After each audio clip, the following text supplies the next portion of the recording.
I'm John, 68 years old, type 2 diabetic for the past 25 years. 25 years of meds, increased dosages, then alternating meds, dietitians telling me I should eat 6 meals a day. I told my mom the same thing. She died at age 71 with internal bleeding that was inoperable.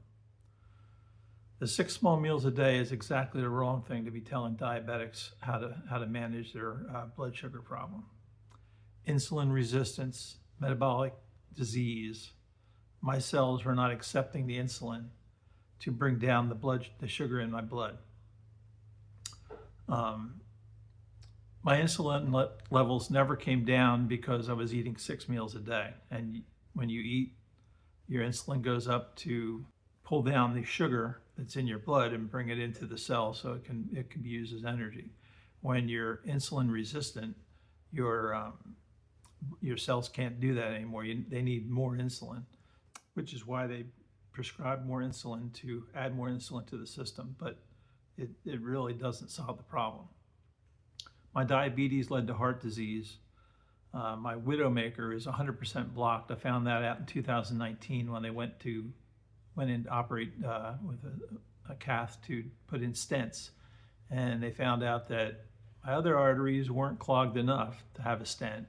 And my main artery, the one they call the widowmaker, was 100% clogged. They couldn't put a stent in it.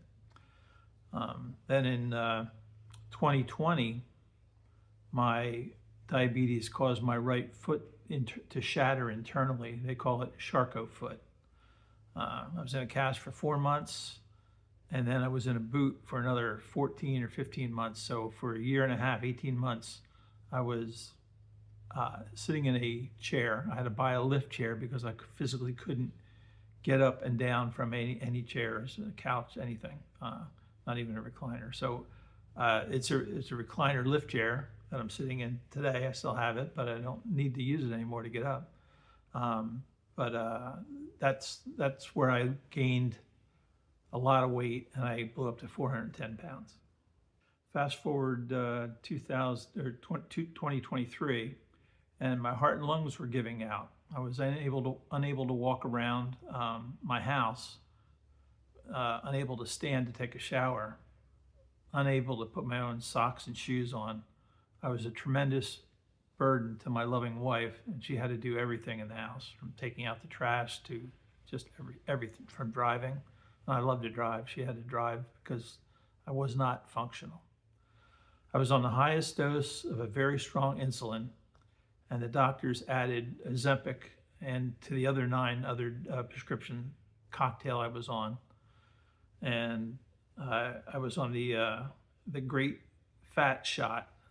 The hope was that I could lose weight and get functional again.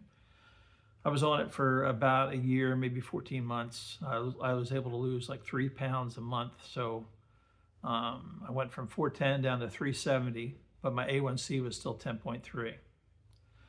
Then I had 2 doctors in the room arguing about my 40 pounds that I had lost.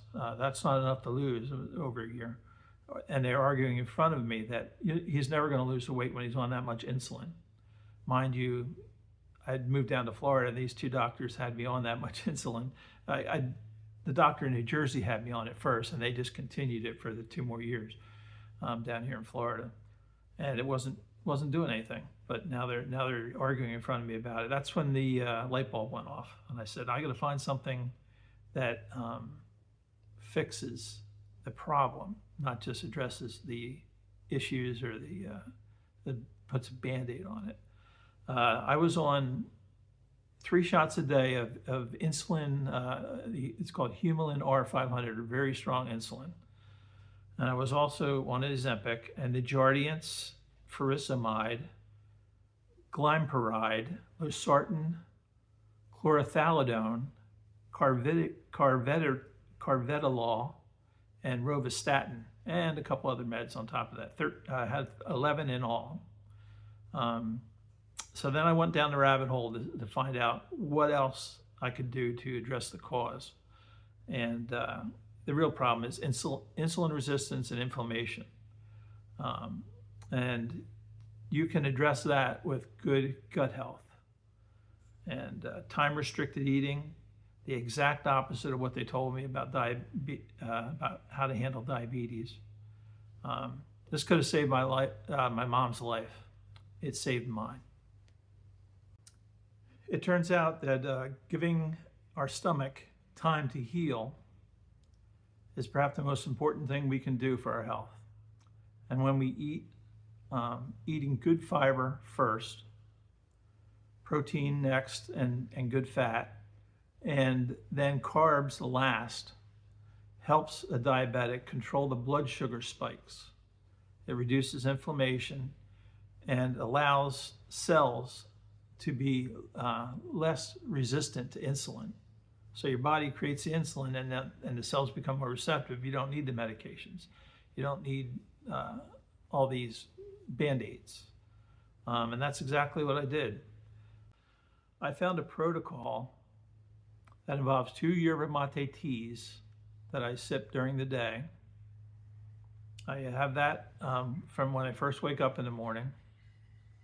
And it gives my body the ability to produce 70% more GLP-1 naturally. GLP-1 is a hormone that regulates how you feel, if you feel hungry, or it puts away the food noise, so you can fast for a longer period of time and not need. That's what the fake synthetic GLP-1 is that all these shots are. But this is making your body make it naturally, so you don't need, again, you don't need the medication when you do this.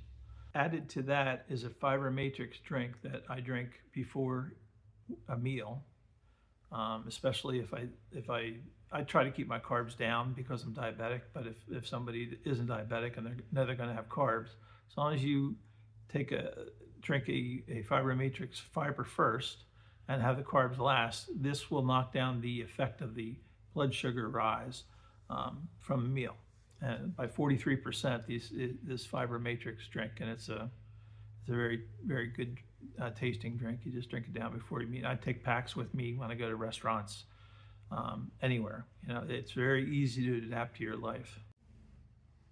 After about 3 weeks, I stopped taking Ozempic, and from a month-to-month basis, I was losing 3 pounds a week, so 12 pounds a month. And I went from 370 pounds starting when I started the protocol to 258 in about 9 months. My A1C dropped from 10.3 down to 5.4. Technically not diabetic anymore, according to the numbers. It went down from 10.3 to 7.3 in 3 months. It went to 6.3 in another 3 months, and then it went down to 5.4 in the nine-month checkup. And I got my life back. I'm now off all 11 meds. I can stand, walk. My heart and lung is working the way it should be. I can do things that I couldn't do. I was in a walker, and now I don't need the walker. I don't need the CPAP anymore. I sleep 7 hours, 8 hours a night straight through. And a lot of the other issues that I had, you have getting older, achy knees, bones, elbows, those issues go away when you get rid of the inflammation. Best decision I ever made.